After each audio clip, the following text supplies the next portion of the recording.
चार आश्रम बतलाए गए हैं।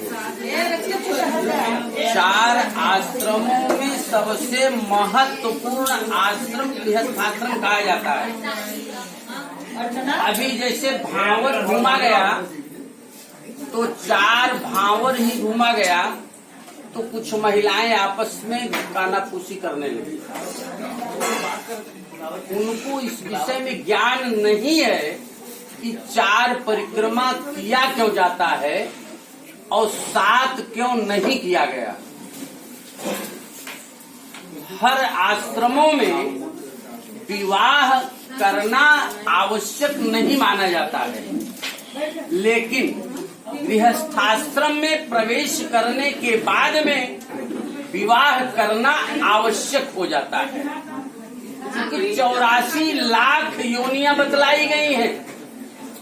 84 लाख योनियों में अंतिम योनि मनुष्य योनि होता है और मनुष्य योनि में यदि पुत्र की उत्पत्ति हो जाता है तो मोक्ष का मार्ग प्रशस्त हो जाता है।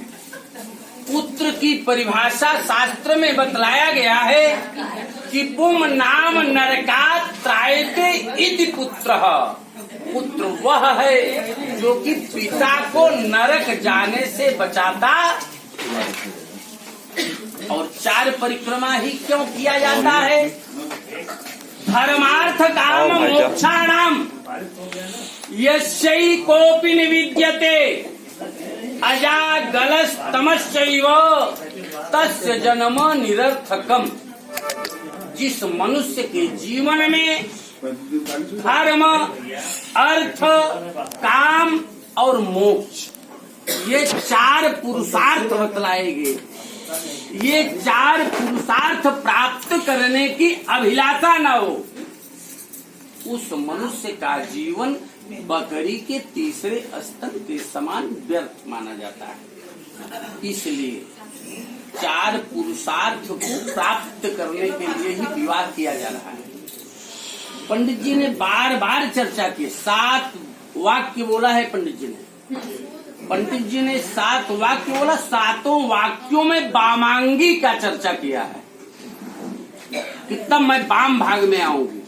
अभी तक कन्या दाहिने भाग में बैठी, तो वाम भाग में आने से क्या होता है, क्या परिवर्तन आता है एक नारी के जीवन में? जब तक पति के वाम भाग में नहीं जाएगी तब तक संतानोत्पत्ति करने की क्षमता एक्टिवेट नहीं होता।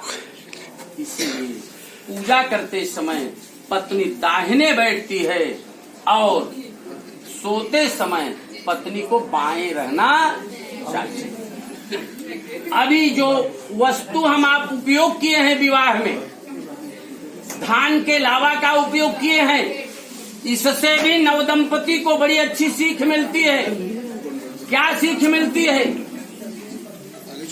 धान के बीज को तपते हुए बालू में डाला जाता है। उस तपते हुए बालू में जाने के बाद में धान का बीज अपने रूप को परिवर्तित कर देता है, लेकिन उसका छिलका उसका साथ छोड़ता नहीं है। देखेंगे अगर तो आपको दिखाई भी देगा। इससे एक नवदंपति को ये सीख मिलती है कि पत्नी चाहे जितने कष्ट में रहे, पति को साथ नहीं छोड़ना चाहिए, और पति चाहे जितने कष्ट में रहे, पत्नी को साथ छोड़ना। एक सीख तो ये मिलती है धान के लावा से। दूसरी सीख क्या मिलती है? इस धान के बीज को जब बेहनौर में डाला जाता है तो एक बीज से एक ही अंकुरण निकलता है। उस एक अंकुरण को धान बोने के खेत में लगाया जाता है, जो एक बेहनौर से निकाल करके दूसरे खेत में लगाया जाता है। उसी एक अंकुरण से अनेक अंकुरण निकलते हैं। इससे नवदंपति को ये सीख मिलती है कि बेटी अकेले अपने मायके से ससुराल जाती है, लेकिन वहाँ जाने के बाद में अनेक संतान उत्पन्न करने की क्षमता प्राप्त हो जाती। 7 वचन पंडित जी ने कहा, उसके परिप्रेक्ष्य में 5 वाक्य सामान्य में मैं बता रहा हूँ। क्या है? कि क्रीडा शरीर संस्कार समाजोत्सव दर्शनम हास्यम परिगृहेयानम त्यजेत प्रोषित भर्तृका। प्रोषित भर्तृका उसे कहते हैं कि पति के ही आज्ञा से ही हर कार्य तुम्हें करना चाहिए, पति के विपरीत नहीं जाना चाहिए। यदि तुम मेरी बात मानोगी तब हम तुम्हें अपने वाम भाग में स्वीकार करूंगा। ये लड़का प्रथम वाक्य में बोल रहा है। दूसरे वाक्य में क्या बोल रहा है कि विष्णु वैश्वानरः साक्षी ब्राह्मण ज्ञाति सबांधवा पंचमं ध्रुवमालोक्य स साक्षित्वम ममागता।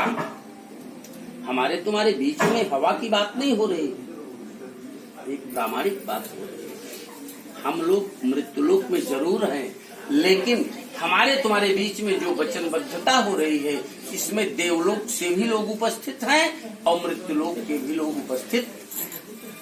अब देवलोक से कौन है, मृत्युलोक से कौन है? देवलोक से यह है कि विष्णु वैश्वानरः साक्षी ब्राह्मण ज्ञाति सबांधवा। सबसे पहले तो विष्णु भगवान साक्षी हैं।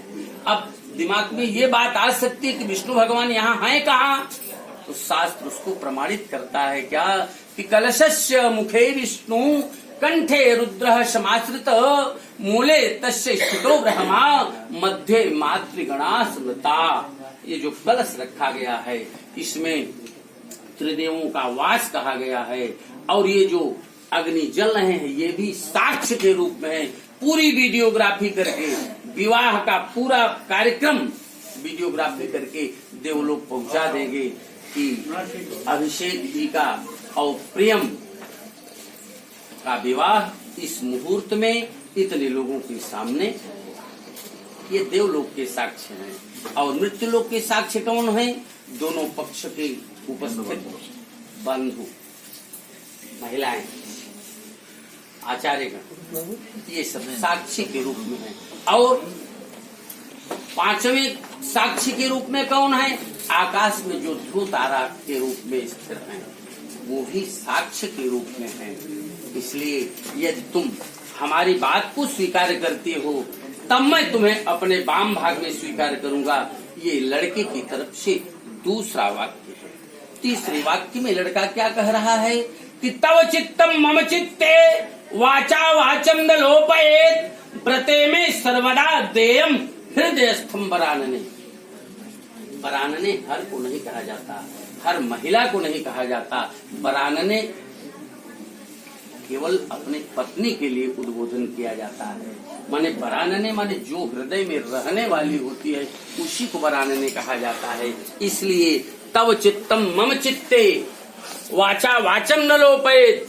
तुम्हारा मन मेरे मन के आधार पर चलना चाहिए। वाचा वाचम न लोपयेत, कभी भी मेरी वाणी का तुम्हें उल्लंघन नहीं करना चाहिए।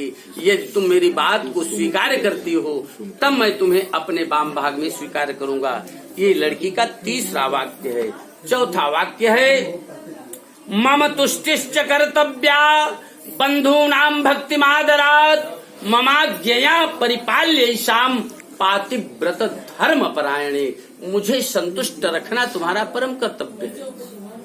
पति की संतुष्टि ही पत्नी को जीवन में परम पद की प्राप्ति करा सकता है। जैसे सत्यवान और सावित्री को देख लीजिए, अनेक उदाहरण आपके जीवन में मिले हैं, लेकिन लड़का ये कह रहा है कि मुझे संतुष्ट रखने से ही तुम्हारा धर्म निर्वाह नहीं होता।